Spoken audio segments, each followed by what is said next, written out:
Hey there, I'm Tony DeCopel. Welcome to the Uplift. We have a truly great show for you today, including this. A dad who said he'd do anything for his son is now going to prove it by climbing Mount Everest. We'll tell you how people are using their talents to help Ukraine, and that includes a Texas baker of cheesecakes, all making a difference. Also, a 10-year-old selling lemonade and a professor using her students' art. Plus, the middle school class that sent a boat out to sea only to learn that it ended up thousands of miles away was found by a kid just like them. And speaking of kids, the Reading Rainbow reboot that will make you feel like a kid all over again. That, plus our most heartwarming videos of the week. You know what you're watching, The Uplift.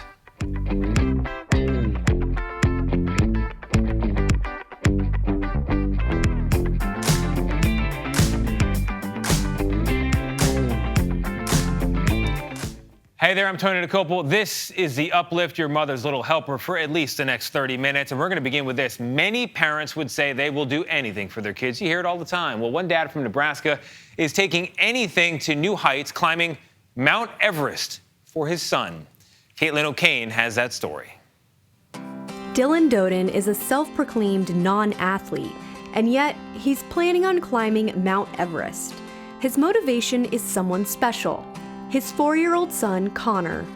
This is a big physical feat for me, but I draw motivation from the fact that every time my son even tries to walk or move or do anything a normal little kid would do, he's expending tremendous effort. So for me, it's, easy to work hard, I guess. When Connor was 2 years old, he was diagnosed with Duchenne muscular dystrophy. Duchenne is a disorder that causes muscle wasting of every muscle in the human body, and it's ultimately fatal. There is no cure, there is no treatment, and we're trying to change that. The disease is rare, but Dylan's not alone. He was able to connect with a fellow dad on Facebook who runs Jar of Hope, a charity to bring awareness and raise money for Duchenne. Said, hey, I'm going to do this big fundraiser. We're going to climb Everest and try to help fund a clinical trial for Duchenne. You might be my kind of crazy. Are you in? And I talked to my wife for about 30 seconds, and she was like, absolutely, you should do it. Go. It takes about $750,000 to start the clinical trial. And Dylan and his fellow climbers hope their Everest trek spreads the word and raises money. I've gotten some people questioning, well, why are you going to Everest? Why are you, going halfway around the world to do this? Can't you do something locally? And I guess the answer is that I would do anything for my son. And we chose Everest because, well, quite frankly, it merits some attention. Hiking the tallest mountain in the world, 80 miles round trip, is certainly no easy feat. But for his son, it's worth it. This isn't necessarily something I would have just done on my own, but because we're doing it to help my son and others dealing with Duchenne, it's easy to stay motivated in my book. Like, there's nothing I wouldn't do. No mountain too high. That's what they say. It's a great story there from Caitlin O'Kane. Moving on to our next piece, the invasion of Ukraine has inspired people all around the world to show their support, and they all want to give back in unique ways. For one bakery owner in Texas, the cause is close to her heart, so she is using her cheesecakes to make a difference. Omar Villafranca has our story. If people want to donate cash, they can donate it in this box. Anna Afanasieva left her family in Odessa, Ukraine years ago to start a new life. She ended up here in San Antonio, Texas, and just over a year ago, she opened up Leica Cheesecakes. But her loved ones are still in Ukraine trying to escape. Are you able to keep in contact with your family? I am trying really hard to evacuate them now. Anna had to do something. So the 28-year-old decided that all weekend sales at her cheesecake shop would go towards helping the Ukrainian armed forces. What she didn't expect was the response. Thank you. People lined up, sometimes for hours, to show Anna and other Ukrainians that they cared. We probably had like 1,000 people per day. I think like the entire San Antonio came, honestly. She raised more than $72,000 in one weekend and plans to keep accepting donations. This is the least I can do, and I'm not trying to make a hero out of myself either, because the heroes, they are all there and they are fighting. 6,000 miles away from home, but her heart is on the front lines. Omar Villafranca, CBS News. I hope that cheesecake is indeed close to the heart, but not too close, as my cardiologist might say. From cheesecake to lemonade, not uncommon for kids to set up lemonade stands, but one 10-year-old in Texas held a sidewalk sale to help fellow kids in Ukraine, by the way, trying to get to safety. Think about that for a second. CBS Dallas-Fort Worth's Doug Dunbar has that story. The act of kindness, no matter how small, is never wasted. That's a piece of wisdom Mac Conatzer's mother shares with him almost daily. He's a kind-hearted little guy, always has been. On a day when Mac could have been out playing and making himself happy, he chose to think first of children he's never met in Ukraine. I was watching the news a lot, and I just saw that there were a lot of people evacuating the country, and I didn't want anyone to get left behind. So today, Mac went to work, mixing up lemonade, setting up a stand, all right in front of Royal Lane Baptist Church in Dallas. Nobody pays $30 for a glass of lemonade, but there is no limit, we found, as to what some people will pay for the kindness of a young heart. Anytime I see any young person who has a heart for the world, anytime any young person doesn't live in their little bubble and is aware of the needs of the world, it gets my heart. Mac's goal was to get at least $500 to send to the charity Save the Children, a little boy with that big heart, all to help children he's never met. Because as his mom says, no act of kindness is ever wasted. I think he's committed to break into his piggy bank if he needs to reach his goal. And not the most important thing, but apparently the lemonade is very good. And it's hot in Texas. All right, moving on. A professor at UC Davis in California is also using her talent to show support for Ukraine. And she's trying to spread a simple message: make art, not war. Victoria Juharian, a visiting professor for the Department of German and Russian Languages, grew up in Russia but has friends and family inside Ukraine. She's now teaching her students the power of expression, having them contribute to a truly massive art display about the ongoing crisis. Especially when there is so much destruction going on around us, it is important to remember that we also have creative powers. It's about preserving humanity, and I think she is one of the fighters to try to preserve the art and humanities. The professor and her students are using their sketches, paintings, and even writings to show that art can be a powerful tool and a peaceful way to protest war. After the Marshall Fire in Colorado, families there had nothing, really. They lost it all. But now some parents won't have to worry about where their kids will sleep at night. That's thanks to a mom making their dream bedrooms come true. Janet Shamlin has more. Oh my God. For those who know the frustration of assembling kids' furniture, one's really tall, one's really short. This is a labor of love. But these parents don't know the children they're creating bedrooms for, only that they're just like the Rough Boys. Your guy's fort was here. Children whose treasures turned to ash in the Marshall Fire. What gave you the idea for this? For my kids, I would want them to be in a safe place and to feel comfortable and safe and loved again. And so I said, let's just build a bedroom. This is Lindsay McMorrin's garage, full of everything needed to create a dream bedroom for a child who lost theirs. All kinds of fun stuff. Donations pouring in for her group, Hope Lives Here, Colorado. How did you know I love Ariel? For 6-year-old Brooke Bernard and her 8-year-old sister Emily, a small slice of normal. My husband and I, we finally sat on the couch, and it was just like a collective exhale that, like, the girls are okay. Oh, what is that? God. And better than okay at the Ruffs rental home. It melts my heart every time they walk in. 30 times so far, but another 100 children on the waiting list for dream bedrooms and new memories. Oh, heads in beds and very beautiful bedrooms indeed. Nice story there, Janet. Coming up, how a boy in Norway found a handmade boat crafted by a middle school class all the way in New Hampshire. Plus, a Reading Rainbow reboot? Yep, we'll tell you how the iconic show is coming back better than ever. And our own Vlad Duthier, there he is, got to be part of it. You're watching The Uplift.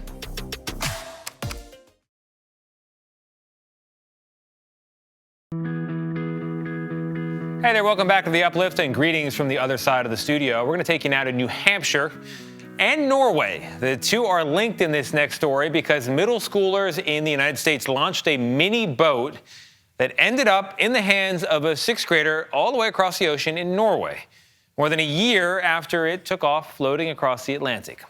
Caitlin O'Kane has more on how the boat made that long journey and how the kids connected the dots. In February 2022, a sixth grader in Norway found a tiny boat that had washed ashore a small island. The boat was from Rye, but Rye isn't nearby. It's in New Hampshire, thousands of miles away. While the boat was foreign, its origins were somehow familiar. Fellow middle schoolers launched it. Sheila Adams' class made the mini boat with help from Educational Passages, which teaches kids about ocean currents, weather, technology, and apparently Norway. Her 2020 class at Rye Junior High started the boat project, but when the pandemic hit, they put it on hold. The next class picked it up, and they launched it from a bigger boat in October 2020. Our boat started going north, so I thought it was really going to end up in Ireland or somewhere. I kind of thought it would just come back and go to Vermont or maybe Canada. So it was pretty cool because I didn't really expect Norway. The kids followed their mini boat on a GPS until they couldn't. It would stop recording for moments at a time, and that got really nerve-wracking because we didn't know if our boat had sunk or where it was. The boat would sporadically report its location, and Educational Passages realized it landed in Norway, so they posted in a local Facebook group about the mini boat. And so a lot of people said they would look for it, and then this one family they went out and looked for it, and they found it. It was right in their backyard. The fact that a fellow middle school student found it was serendipitous.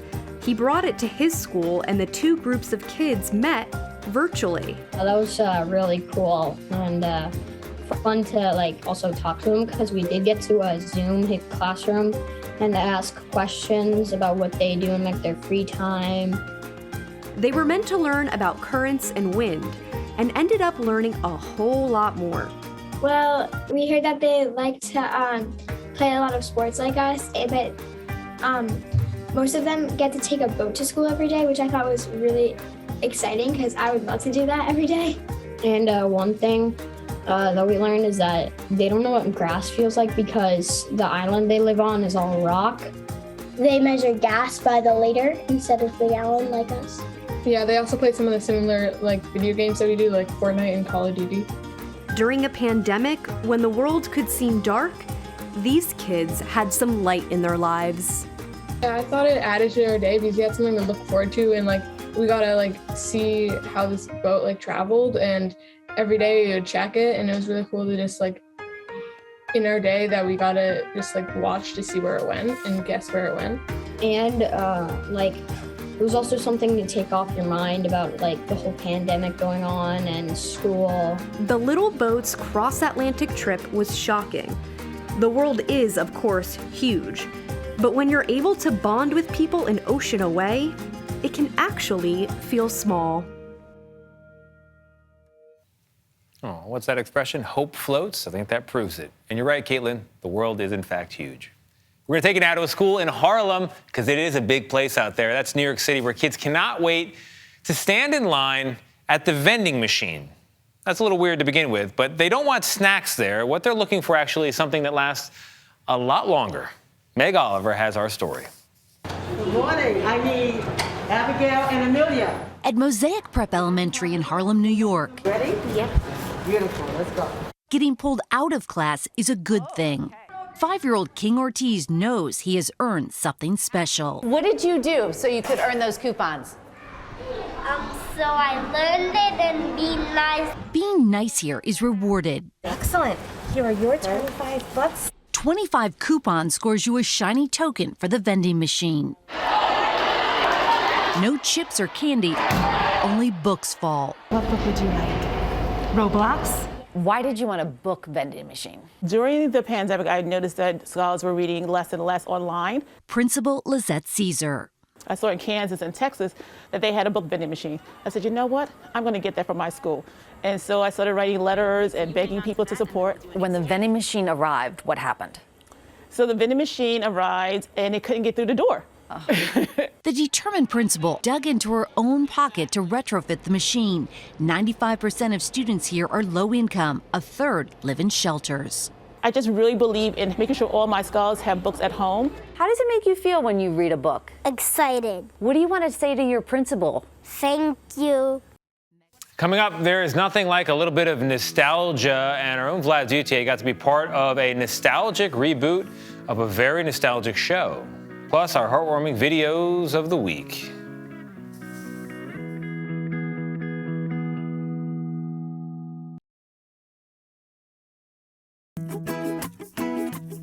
Hey there, welcome back to The Uplift. We have now our most viral videos of the week for you, and this first one is truly impressive because dancer Kim Hale says she just started taking hip-hop classes just about 6 months ago. Look at that. She danced almost her whole life, but fell out of love with it and then came back. Her friend convinced her to take a single hip-hop class, and she told The Uplift she was nervous to try hip-hop, especially at the age of 53. But in the end, it was one of the best decisions she ever made. The video of her dancing went totally viral, and Kim said it shows we should reimagine what's possible at every age. I'll leave it to you, Kim. No dancing for me.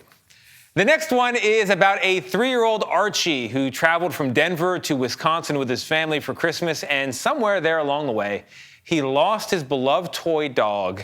The dog with a quite peculiar name. The dog's called, do I have this right? Puppy Elf. I have it right.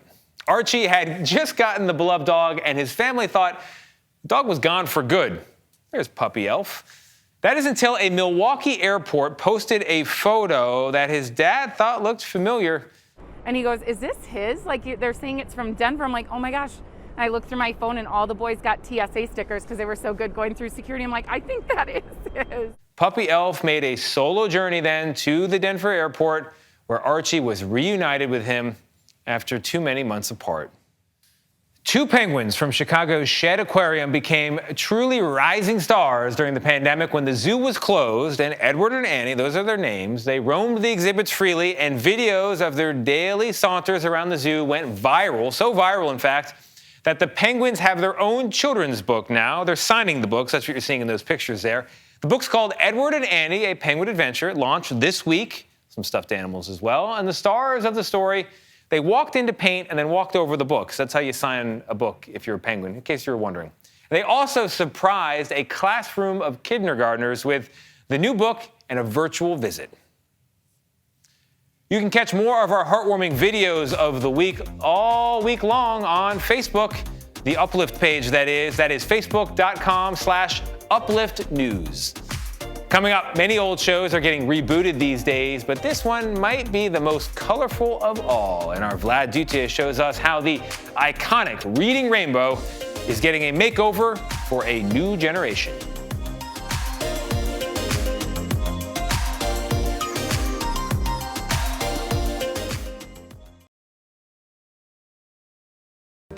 The show Reading Rainbow is famous for getting kids to open up their books and their minds. It's been doing it for 2 decades.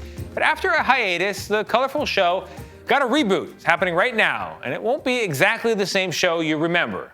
Vlad Duthier shows us how Reading Rainbow is changing for a new generation and which book he chose to read on the show. Reading Rainbow Live. It may look and sound a little different, but the message of Reading Rainbow Live is the same as the original. And action. Reading can take you anywhere and help you be anything. Well, now we're in a clubhouse with the rainbows, and they're taking us into their world. It's great to create. Delivering that message, music, Starts with a thought in your mind. and a diverse cast of young performers known as the Rainbows. Amy Guglielmo is the creative director. We really wanted to make sure that kids could see themselves in the rainbows. Representing their viewers is a responsibility the Rainbows, including Kendall Joseph, Isabella Wager, and Eli Hamilton, take to heart. We have this opportunity to give voices to children and people of color. I think it's just it's gorgeous. No, it's okay. I really think it's so special because as a kid, I was always wondering when am I gonna see myself on television, and now I'm here giving that voice to other people, you know? Girl, don't cry. Oh my God. I'm happy for you guys. But Bella, you're getting emotional listening to them talking about this. What are you thinking about? I think it's been a long time coming for this, you know? And I think it's time for a lot of us to step back and give the space to other people. Hi, Tanny. Hi, LeVar. Beginning in 1983 with beloved host LeVar Burton, Reading Rainbow was a fixture in households and classrooms across the United States for more than 2 decades. Hi, boys and girls. It was created to address what was known as the summer loss phenomenon, the idea that kids lose some of their reading abilities during the summer break from school. Max, my favorite thing to read is music. This new iteration addresses loss of a different kind. The call to action was the pandemic. Executive producer Stephen Beer took the idea to Nancy Hammond, who oversees the Reading Rainbow brand. There's no magic book that tells you how we should act during a pandemic. And it just felt like bringing something as simple and basic like books and music and dance and adventures was just a great escape. So simple, but really so important at this particular time. Take a look, it's in a book. The new program won't air on PBS like its predecessor, but its format will be familiar to the remote learning generation. Viewers can watch Reading Rainbow live online. It's created to not be a passive activity where kids are just watching something on a screen. It's active. After the kids view the event, they're going to be singing those songs because it's going to stick with them. So we're not going to do the music cue for this. Director Batsheva Gez brought that vision to life. You know, when I walked in here, I was like, I want to go there. I want to go over here. I want to play with that guitar. I want to ride that surfboard. Yeah, that's kind of the idea, is to create a space that's like homey and genuine and earnest so that the viewers of this show just want to participate and be part of it and part of the clubhouse. Even before I saw the clubhouse, I wanted to participate. They're going to have a rotating cast of hosts, but they are still looking for some more. So, Nate, I raised my hand too. I was like, me. The team took notice and invited me to appear as a special guest. And this is the book that I am sharing today. It's a responsibility I take to heart too. To know that you're going to be part of the education of young people, what goes through your mind when you think about that? I feel like our imagination is like our greatest superpower when we think about it.